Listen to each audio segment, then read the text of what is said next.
महाराष्ट्र विधानसभा में विधायकों की योग्यता पर फैसला अब से बस आधे घंटे बाद आने वाला है। इसे लेकर जो तमाम बयानबाजी थी वो हमने आपको सुनाई है। किस तरीके से सत्ता पक्ष के जो विधायक हैं वो इस निर्णय से पहले अपनी बातें रख रहे हैं और किस तरीके से उद्धव ठाकरे ये कह रहे हैं कि स्पीकर जब एकनाथ शिंदे से मिलने के लिए पहुंच गए तो उसके बाद से मन में कुछ सवाल हैं। और बाकी भी जिन विधायकों से हमारे संवाददाता लगातार वहां पर बातचीत कर रहे हैं उनके मन में भी एक आशंका है और उनकी तरफ से भी इस चीज को लेकर डाउट अपनी आशंकाएं जाहिर की जा रही हैं। हमें आशंका है क्योंकि सिर्फ स्पीकर और मुख्यमंत्री ऐसी ये मीटिंग नहीं थी और वैसी भी अगर मीटिंग करनी हो तो कभी मैं भी मुख्यमंत्री था, कभी स्पीकर उठकर मुख्यमंत्री के यहाँ नहीं जाते, वो मुख्यमंत्री जी को बुला लेता है। लेकिन अब ये दोनों जो है सिर्फ मुख्यमंत्री और स्पीकर नहीं है। स्पीकर जो है वो ट्राइब्यूनल है और मुख्यमंत्री का आरोपी है। तो क्या एक जज जिनके ऊपर आरोप है उनको मिल सकता है क्या? तो यही एक आशंका आती है कि क्या इन दोनों की मिलीभगत तो नहीं है। और सिर्फ मिलीभगत कोई व्यक्तिगत रूप में ये केस नहीं है। देश में प्रजातंत्र रहने वाला है या नहीं है, या दोनों मिलकर प्रजातंत्र की हत्या करने की साजिश कुछ कर रहे हैं, कोशिश कर रहे हैं, ऐसे तभी निकाला जाए। तो इसमें एक ही बात कहूंगा मैं, ये मैच फिक्सिंग अगर होती तो रात को आते, अध्यक्ष रात को आते, चुपकर आते। ये दिन दहाड़े आ गए, अपने अधिकृत वाहन में आ गए और ऑफिशियल बैठक थी। उनके जो चुनाव क्षेत्र में जो कोस्टल हाईवे का काम शुरू है, मरीन ड्राइव में काम शुरू है, कुछ उनके चुनाव क्षेत्र के विषय थे। मैं मुख्यमंत्री हूँ और वो स्पीकर भी है और एमएलए भी है, तो इसलिए वो ऑफिशियल बैठक थी। इसमें अगर कुछ मैच फिक्सिंग करनी तो वो क्यों सामने से आते। हमारे साथ हमारे संवाददाता साहिल जोशी इस समय जुड़ रहे हैं। मुस्तफा शेख भी विधानसभा से हमारे साथ इस समय जुड़े हुए हैं। साहिल, एक बात होती है न्यायमूर्ति का किरदार जिसके बारे में कहा जा रहा है, और दूसरी बात होती है वो एक राजनीतिक पृष्ठभूमि जो जुड़ी ही रहती है, उससे कुछ कहा नहीं जा सकता, किया नहीं जा सकता उसका। ऐसे में अगर आशंकाएं जो विपक्ष के खेमे से व्यक्त की जा रही हैं तो हम इस निर्णय से पहले इस निर्णय को लेकर क्या सोच सकते हैं? देखिए, जो चीज दिख रही है उससे जिसे जो रीडिंग करना है वो कर सकता है। वो आनंद एक फिल्म थी, उसमें एक डायलॉग माना जब बोला जाता था हमेशा कि चेहरा देखकर मुख देखकर मन की पुस्तक पढ़ लेना। तो जो राजनीतिक चीजें आसपास हो रही है वो देख के आप जो रीडिंग कर सकते हैं वो रीडिंग कर सकते हैं। पहली बात, मुख्यमंत्री एकनाथ शिंदे अपने कुनबे के साथ में डेवोस जाने वाले हैं, वर्ल्ड इकोनॉमिक फोरम में हिस्सा लेंगे। उनकी सारी तैयारियां करीब करीब पूरी हो चुकी है। 13 या 14 तारीख को वो डेवोस के लिए निकल जाएंगे। आज कैबिनेट की बैठक हुई। कैबिनेट की बैठक के बाद वो एक यवतमाल में, महाराष्ट्र के एक डिस्ट्रिक्ट में एक रैली को संबोधित करने के लिए गए हुए हैं और उन्होंने पहले ही कह दिया है कि 6 बजे के बाद वो प्रेस कॉन्फ्रेंस रखेंगे। जब इस पूरे मामले की जिरह चल रही थी स्पीकर के सामने, तब स्पीकर बार बार ये सवाल उठा रहे थे कि शिवसेना की कॉन्स्टिट्यूशन, यानी शिवसेना का जो संविधान है, उस पार्टी के संविधान में क्या लिखा हुआ है उस पर नजर देना बहुत जरूरी है, नंबर 1। नंबर 2, वो बार बार ये बात को कहने की कोशिश कर रहे थे कि जब चुनाव आयोग से उन्होंने पार्टी का संविधान मंगवाया तब उन्हें 1999 का संविधान भेजा गया है और इलेक्शन कमीशन ने कहा है कि हमारे पास 1999 का संविधान ही रिकॉर्ड पर है। अगर 1999 का संविधान रिकॉर्ड पर मानकर राहुल नार्वेकर अपना फैसला रखते हैं तो उद्धव ठाकरे को वो पार्टी का अध्यक्ष या पार्टी उनके हाथ में थी ये नहीं मानेंगे। क्योंकि इस बार सबसे बड़ी बात यह है इस फैसले में, ना ही सिर्फ एकनाथ शिंदे मुख्यमंत्री पद पर रहेंगे नहीं रहेंगे यह तय होगा, बट इसके साथ यह भी तय होगा कि इस देश में जो एंटी डिफेक्शन कानून बनाया गया था वाजपेयी सरकार के समय पे, उस कानून के तहत स्ट्रिक्ट प्राविधान किए गए थे। विधान भवन के भीतर या पार्टी के किसी भी पार्लियामेंट्री पार्टी में 2 गुट नहीं हो सकते, स्प्लिट नाम का शब्द निकाल दिया गया था। ये सारी चीजें क्या इसके बाद भारत में अस्तित्व में रहेगी, इसका फैसला भी आज होगा, नंबर 1। नंबर 2, सुप्रीम कोर्ट के कॉन्स्टिट्यूशनल बेंच ने इस बार स्पीकर को यह अधिकार दिए हुए हैं कि उन्हें यह तय करना है कि जून 2022 में असली शिवसेना किसकी थी। क्या एकनाथ शिंदे की थी, क्या उद्धव ठाकरे की थी।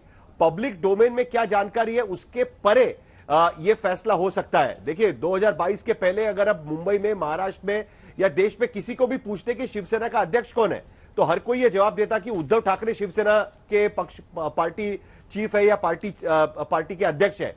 लेकिन यह स्पीकर के सामने शिवसेना के उद्धव ठाकरे गुट को प्रूव करना होगा कि जून 2022 में पार्टी के अध्यक्ष उद्धव ठाकरे थे और पार्टी की कमान पूरी तरीके से उनके हाथ में थी। इसीलिए उस पार्टी की तरफ से जो व्हिप अपॉइंट किया जाएगा उसी को असली व्हिप मानना चाहिए। तो दरअसल राहुल नार्वेकर का यह फैसला बड़ा ऐतिहासिक होगा। वो ये तय करेंगे कि इसके बाद इस देश में किस तरीके की पार्टियां बनी रहेगी। क्या 10th शेड्यूल का कोई मतलब अब इसके आगे राजनीति में रह गया है? क्या 10th शेड्यूल को साहिल एक और चीज को लेकर बताइएगा निकाला जा सकता है कि जो निर्णय है वो केवल एकनाथ शिंदे और उनके साथ जो विधायक टूट कर गए या फिर जो उद्धव गुट के विधायक है उनको लेकर भी कोई निर्णय रहेगा? देखिए 34 याचिकाएं राहुल नार्वेकर के पास है। उसमें से पहली जो 30 याचिका है वो याचिकाएं उद्धव ठाकरे गुट के ने फाइल की हुई है एकनाथ शिंदे के विधायकों के खिलाफ और एकनाथ शिंदे के खिलाफ। उसके बाद की जो 3-4 याचिकाएं हैं वो उद्धव ठाकरे गुट के 14 विधायकों के खिलाफ है और उसमें एकनाथ शिंदे गुट की तरफ से आदित्य ठाकरे के खिलाफ कोई याचिका फाइल नहीं की गई है। तो राहुल नार्वेकर या तो उद्धव ठाकरे गुट के विधायकों को डिस्क्वालीफाई कर सकते हैं या फिर एकनाथ शिंदे के साथ एकनाथ शिंदे के गुट के विधायकों को डिस्क्वालीफाई कर सकते हैं। एक और बात इस पूरे चर्चा में मैंने सुनी थी, तो कई लोग ये कह रहे थे कि राहुल नार्वेकर शिवसेना का पार्टी कॉन्स्टिट्यूशन चूंकि 1999 का है, यह करार देते हुए पार्टी का हायरार्किकल स्ट्रक्चर क्या है वो उसमें कोई क्लैरिटी नहीं है, ये कहकर किसी को भी डिस्क्वालीफाई नहीं करेंगे। लेकिन यह बात काफी डिफिकल्ट होगी क्योंकि कॉन्स्टिट्यूशनल बेंच ने यह बात साफ कह दी है कि आपको किसी एक गुट को असली पार्टी मानना पड़ेगा और उसके आधार पर ही आपको फैसला देना पड़ेगा। तो राहुल नार्वेकर का डिस्क्रिशन इस पूरे मामले में किस तरीके से जाता है, क्या वो सोच लगाते हैं और सबसे बड़ी बात अपने फैसले का रीजनिंग वो किस तरीके से रखते हैं, उसका कारण वो क्या देते हैं कि क्यों उन्होंने इस तरीके का फैसला दिया, वो भी इंपॉर्टेंट होगा। क्योंकि जो भी फैसला वो लेंगे वो सुप्रीम कोर्ट के चौखट पर जाकर बैठेगा, ये बात उन्हें भी पता है और जो पार्टियां इसमें शामिल है उन्हें भी ये बात पता है। तो जो भी फैसला होगा वो या तो उद्धव ठाकरे के विधायक डिस्क्वालीफाई हो सकते हैं, यह फैसला होगा, या तो एकनाथ शिंदे और उनके विधायक डिस्क्वालीफाई हो सकते हैं, यह फैसला होगा। मुस्तफा, क्या लाइव टेलीकास्ट को लेकर कोई अंतिम निर्णय लिया गया है अभी तक? क्या जो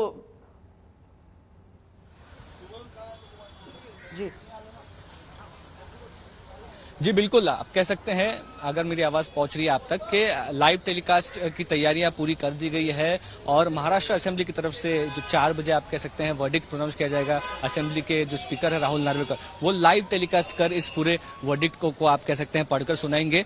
और ये आप कह सकते हैं कि ज्यादातर जानकारी इसी की है कि जो ऑपरेशनल पार्ट है उस पार्ट को वो पूरी तरह से पढ़कर लोगों के सामने रखेंगे और इस बात से एक तरह से ट्रांसपेरेंसी जो है, इस ऑर्डर जिस तरह से जो ऑर्डर लिया गया है उस ऑर्डर की ट्रांसपेरेंसी पूरी तरह से आप कह सकते हैं कि लोगों के सामने रहेगी लाइव ब्रॉडकास्ट के जरिए 4 बजे। और एक तरह से ये पहली बार ही होगा कि जब डिस्क्वालिफिकेशन के जो फैसले हैं वो भी लाइव टेलीकास्ट द्वारा अनाउंस किए जा रहे हैं। तो कई मायनों में एक अनप्रेसिडेंटेड हियरिंग, एक अनप्रेसिडेंटेड जजमेंट ये होने वाला है। और साथ ही साथ आपको बता दें कि इस वक्त जिस ऑफिस पर हम खड़े हैं वो एकनाथ शिंदे का ऑफिस है मुंबई में, शिवसेना का, और यहाँ पर धीरे धीरे जो एमएलएज हैं वो आना शुरू हो गए हैं। साथ ही साथ आसपास की जो घर हैं उसमें एकनाथ जो उद्धव ठाकरे के सपोर्टिंग एमएलएज हैं, लीडर ऑफ अपोजिशन, उनके घर हैं, इसलिए पुलिस का बंदोबस्त भी जो है मंत्रालय की तरफ का इसका जो रोड है वहां पर आप देख पाएंगे दूर तक ये पूरा पुलिस बंदोबस्त किया गया है ताकि किसी भी एक फैक्शन के अगर तरफ से फैसला होता है तो लॉ एंड ऑर्डर इशू जो है वो ना हो। यहाँ पर आप पूरी तरह से देखेंगे सीनियर ऑफिसर्स जो हैं वो आप एक तरह से चेक कर रहे हैं कि सारी जो आप कह सकते हैं कि अरेंजमेंट है वो पूरी तरह से की गई। कुछ ही मिनटों में ये फैसला होना है। फैसले के पहले कई आरोप प्रत्यारोप शुरू हो गए हैं, कांग्रेस हो, उद्धव ठाकरे गुट हो, सभी का ये कहना है कि ये मैच फिक्स है। लेकिन असल में क्या वर्डिक्ट है ये तो 4 बजे ही श्वेता पता चलेगा। इस सबके बीच आदित्य ठाकरे ने क्या कहा है वो भी हम सुनवा देते हैं। पहिली बाजू म्हणजे हीच आहे की परवाकडे पहिल्यांदा असं मी ऐकतोय की अध्यक्ष महोदय स्वतः जाऊन मुख्यमंत्र्यांना वर्षा बंगल्यावर भेटतात, म्हणजे न्यायमूर्ती आरोपींना भेटण्यासारखं झालेलं आहे। आणि हे जग जाहीर आपण पाहताय की असा हा प्रकार कधीही महाराष्ट्रात झाला नव्हता। आजचा महत्त्वाचा दिवस एवढ्यासाठी आहे हा न्याय नुसतं शिवसेना उद्धव बाळासाहेब ठाकरे पक्षासाठी नाही, पण कुठचे संविधान पाळत आहेत अध्यक्ष महोदय ह्याच्यावर आहे. जर देशाच्या संविधानाप्रमाणे गेलं तर डॉक्टर बाबासाहेब आंबेडकरांनी जे संविधान दिलंय त्याप्रमाणे गेलं तर 40 गद्दार हे बाद झाले पाहिजेत.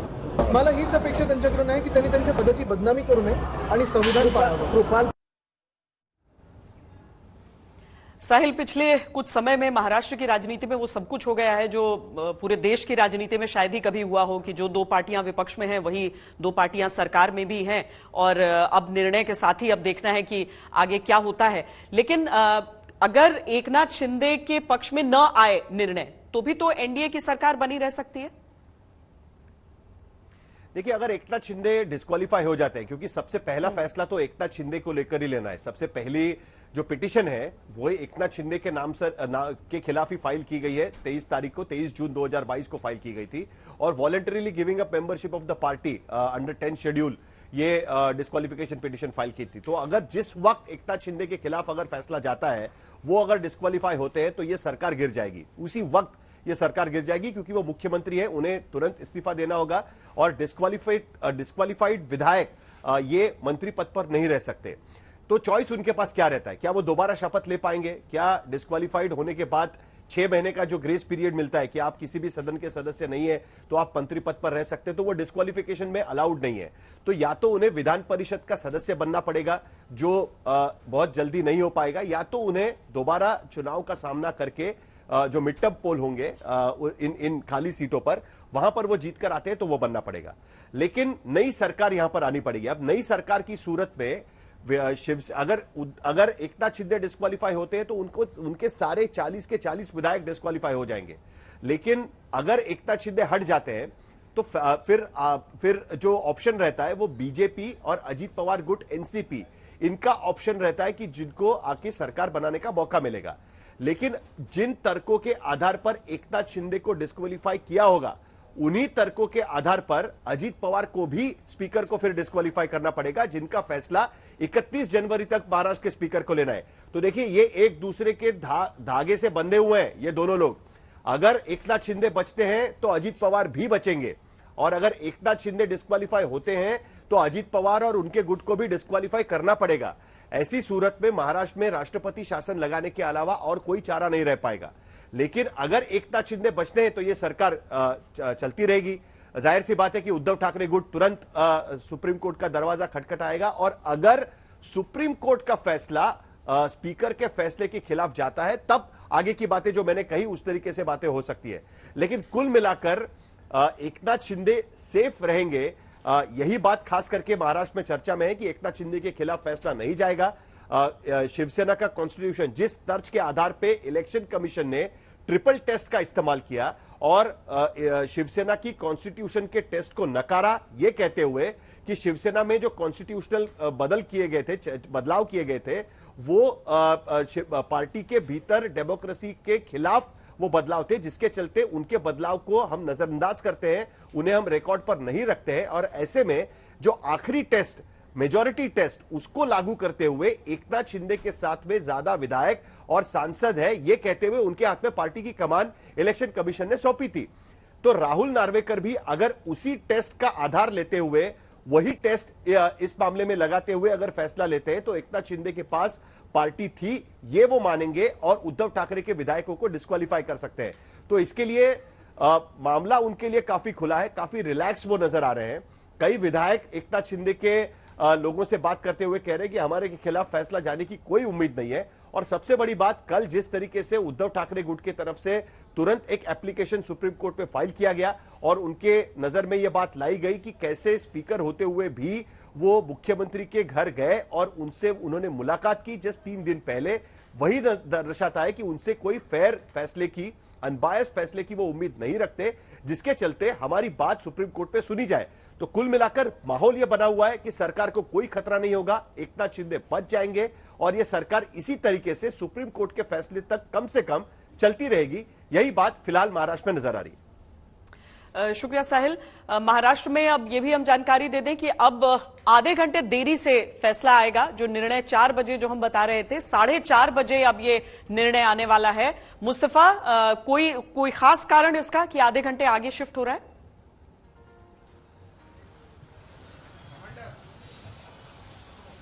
जी बिल्कुल, आप कह सकते हैं कि 34 पेटिशंस है जिसे अलग अलग तरीके से ऑपरेशनल जो पार्ट है उनमें से वो एक साथ किया जा रहा है। तो इस पेपर वर्क में एक तरह से आप कह सकते हैं कि सूत्रों से हवाले जानकारी आ रही है कि उसमें थोड़ी देर हुई है और इसीलिए 4:30 बजे तक ये फैसला विधानसभा अध्यक्ष राहुल नार्वेकर जो है वो सुना सकते हैं। तकरीबन आप कह सकते हैं आधे घंटे तक ये ऑपरेशनल ऑर्डर जो है वो रीड आउट करेंगे, जिससे आगे की जो सारी बातें हैं वो साफ हो जाएगी। एकनाथ शिंदे की डिस्क्वालिफिकेशन पे बात हो, असली शिवसेना पॉलिटिकल पार्टी किसके पास है इस पर बात हो, चीफ विप कौन सी पार्टी अपॉइंट करेगी, 10th शेड्यूल को लेकर क्या फैसले किए गए, सारी जो जानकारियां आप कह सकते हैं कि ऑपरेशनल ऑर्डर्स में राहुल नार्वेकर सुनाने वाले हैं। लेकिन 4:30 बजे तक ये फैसला आएगा, इसकी जानकारी सामने आ रही है। आप ये भी दिखा रहे थे कि किस तरीके से सुरक्षा की पूरी वहां पर तैयारी की गई है। जाहिर है कि किसी के भी विरुद्ध जो निर्णय आता है तो कानून व्यवस्था एक बहुत बड़ी चुनौती हो सकता है। हालांकि जितने भी नेताओं की बातें हम सुन रहे हैं उसमें हम एक ही पैटर्न देख रहे हैं मुस्तफा, जिसमें विपक्ष पूरी तरीके से इस बात को लेकर आश्वस्त नहीं है कि कुछ फेयर होगा और जो मुख्यमंत्री हैं और बाकी विधायक हैं वो सीधे तौर पर कहते हैं कि नहीं भाई सही तरीके से ही होगा, और राहुल नार्वेकर भी कहते हैं कि जो संविधान सम्मत है वही निर्णय आने वाला है।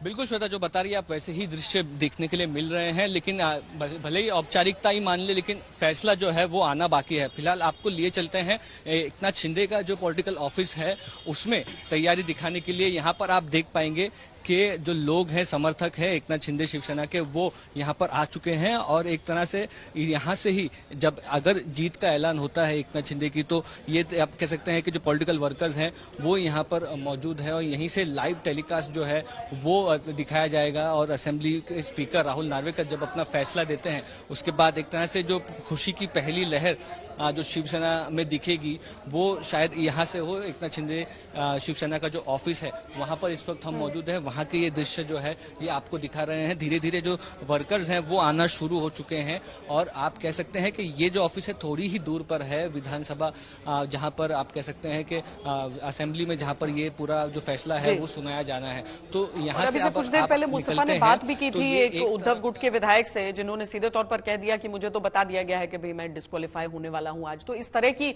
सोच भी है जो अभी उद्धव गुट के विधायक हैं उनके बीच।